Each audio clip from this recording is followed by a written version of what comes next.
Halo semuanya, nama saya Elizabeth Isandra, NIM 4221801024. Baiklah, pada saat ini saya akan nge-review salah satu paper yang berjudul IMAP Implicit Mapping and Positioning in Real Time, di mana penulisnya adalah Edgar Sukar, Si-Kun Liu, dan Andrew J. Davidson dari Dyson Robotics Lab of Imperial College London. Dan ada juga Joseph Ortiz dari Robot Vision Lab of Imperial College London, di mana paper ini terbit tahun 2021 dengan jumlah halaman 10.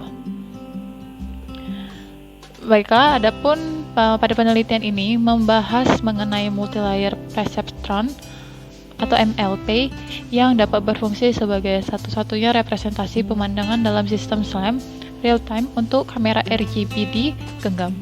Dan jaringan pada penelitian ini dilatih oleh operasi langsung tanpa data sebelumnya, membangun model dan warna implicit 3D dan scan spesifik yang juga segera digunakan untuk pelacakan. Tercapainya SLAM real time melalui pelatihan berkelanjutan jaringan saraf terhadap aliran gambar langsung membutuhkan inovasi yang signifikan.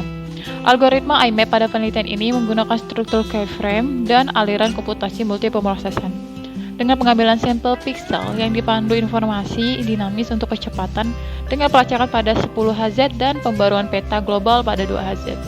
Keuntungan dari MLP implicit atau standar teknik SLAM mencakup representasi geometri efisien dengan kontrol detail otomatis dan halus, daerah yang tidak traumatis seperti permukaan belakang objek. Baiklah, selanjutnya introduction. Secara bersamaan, lokalisasi dan pemetaan SLAM system untuk perangkat cerdas secara bertahap harus membangun representasi dari dunia 3D untuk memungkinkan lokalisasi dan pemahaman scan. Dalam proses pelacakan berjalan di lebih dari 10 Hz, pada penelitian ini menyelaraskan pengamatan RGB langsung dengan kedalaman dan prediksi warna diberikan dari peta TKP MLP. Baik dalam pelacakan maupun pemetaan, pada penelitian ini secara dinamis mengambil sampel pixel RGB paling informatif untuk mengurangi ketidakpastian geometris, mencapai kecepatan waktu nyata. Sistem pada penelitian ini berjalan dengan Python dan semua pengoptimalan dilakukan melalui kerangka kerja Peters standar pada satu sistem CPU atau GPU desktop. Ya, di sini ada 3 poin. Yang pertama, sistem SLAM real-time padat pertama yang menggunakan representasi adegan saraf implisit dan mampu secara bersama-sama mengoptimalkan peta 3D dan pose kamera. Yang kedua, kemampuan untuk secara bertahap melatih jaringan adegan implisit secara real-time diaktifkan oleh pemilikan keyframe otomatis dan pengambilan sampel aktif yang dipandu kerugian. Dan yang terakhir, implementasi paralel sepenuhnya di Peters dengan multipemrosesan dari formulasi SLAM yang pada penelitian ini disajikan dan bekerja secara online dengan kamera RGB di genggam. Oke, selanjutnya relate work. Namun pada penelitian ini bekerja pada DensLAM di mana representasi Unfat Density Scan juga merupakan dasar untuk pelacakan kamera. Representasi padat menghindari abstraksi seperti key point, memungkinkan pelacakan dan relokasi dengan cara invarian yang kuat, dan memiliki daya jangka panjang sebagai representasi ruang yang agnostik, sensor, terpadu dan lengkap. Pada penelitian ini menunjukkan bahwa ketika terdapat gambar kedalaman dan ketika pengambilan sampel spread digunakan untuk rendering dan pelatihan, metode ini cocok untuk SLAM real time. Ya, selanjutnya metode peta volumetric 3D direpresentasikan menggunakan jaringan saraf yang terhubung penuh yang memetakan koordinat 3D ke warna dan kepadatan volume. Penelitian ini memetakan pemandangan dari kedalaman dan video warna dengan secara bertahap mengoptimalkan bobot jaringan dan pose kamera, sehubung dengan serangkaian pengukuran sampel aktif yang jarang. Dua proses berjalan secara bersamaan. Pelacakan yang mengoptimalkan pose dari bingkai saat ini sehubungan dengan jaringan yang terkunci dan pemetaan yang secara bersama-sama mengoptimalkan jaringan dan pose kamera dari bingkai utama yang dipilih. Satu set bingkai utama yang dipilih berdasarkan pemerolehan informasi berfungsi sebagai bank memori untuk menghindarkan jaringan yang lupa. Setiap kali bingkai utama baru ditambah, pada penelitian ini mengunci salinan yang mewakili cuplikan peta 3D pada saat itu. Bingkai berikut diperiksa secara terhadap salinan dan dipilih jika terlihat wilayah baru yang signifikan. Ini mengalokasikan lebih banyak sampel piksel ke bingkai utama dengan kerugian yang lebih tinggi. Karena sampel tersebut terkait dengan wilayah yang baru dieksplorasi, sangat detail atau yang mulai dilupakan oleh jaringan. Untuk menghitung optimasi gabungan terikat, pada penelitian ini memilih sejumlah keyframe tetap pada setiap iterasi. Sampel secara acak sesuai dengan distribusi kerugian. Kemudian selanjutnya, merender dan mengoptimalkan semua piksel gambar akan memakan banyak komputasi dan memori.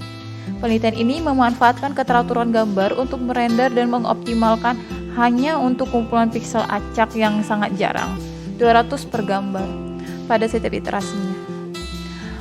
Penelitian ini juga menggunakan render loss untuk memandu pengambilan sampel aktif di area informatif dengan detail lebih tinggi atau di mana rekonstruksi belum tepat. Distribusi kerugian dihitung di seluruh grid gambar menggunakan kerugian render dari satu set sampel yang seragam. Sampel aktif selanjutnya dialokasikan secara proporsional dengan distribusi kerugian. Dan selanjutnya ada eksperimen result. Melalui eksperimen yang komprehensif, penelitian ini mengevaluasi rekonstruksi dan pelacakan 3D IMAP dan melakukan analisis ablatif terperinci atas pilihan desain terkait akurasi dan kecepatan. Dataset pada penelitian ini bereksperimen pada kedua simulasi dan urutan nyata. Untuk evaluasi rekonstruksi, penelitian ini menggunakan kumpulan data rekonstruksi 3D berkualitas tinggi dari lingkungan skala ruangan nyata, yaitu 5 kantor dan 3 room. Untuk setiap adegan replika, membuat lintasan acak 2000 frame RGBD untuk perekaman kamera, kemudian merekam video RGBD menggunakan Microsoft Azure Kinect di berbagai lingkungan, serta menguji kumpulan data TUM RGBD untuk mengevaluasi pelacakan kamera. Berikut ini hasil rekonstruksi dan pelacakan untuk replika ROM 0 bersama dengan keyframe terdaftar. Bisa dilihat di gambar yang kiri, berhasil mengisi daerah yang tidak teramati dan dapat dilihat sebagai lubang dalam function TSDF. Kita bisa lihat di gambar di sebelah kanan. Ujian ini membandingkan rekonstruksi adegan dari IMAP dengan function TSDF yang mewakili metode SLAM padat berbasis function. Selanjutnya gambar berikut hasil rekonstruksi untuk 8 adegan replika dalam ruangan. Laporan rasio penyelarasan tertinggi yang dicapai di setiap adegan bersama dengan akurasi dan nilai penyelesaian yang sesuai pada saat itu. Rekonstruksi replika menyoroti bagaimana IMAP mengisi wilayah yang tidak teramati yang merupakan lubang putih dalam fusion TSDF. Contoh hasil rekonstruksi waktu nyata dari IMAP di berbagai kejadian di dunia nyata, dan berikut tabel konsumsi memori untuk IMAP dan TSDF function dengan konfigurasi berbeda, di mana pada tabel inilah ditunjukkan konsumsi memori untuk IMAP sebagai fungsi ukuran jaringan dan untuk TSDF functionnya sendiri sebagai resolusi voxel. Dan yang terakhir, pada gambar ini menunjukkan bagaimana sistem dimulai dengan rekonstruksi kasar. Bisa kita lihat dari gambarnya yang awalnya masih makin yang kasar dan menambahkan detail saat jaringan berlatih dan kamera bergerak lebih dekat ke objek. Ini adalah properti yang berguna di SLAM, memungkinkan pelacakan langsung berfungsi bahkan ketika pindah ke wilayah yang belum dijelajahi sekalipun. Baiklah, sampai di sini review paper dari saya. Bila ada kesalahan mohon dimaafkan. Terima kasih dan sampai jumpa.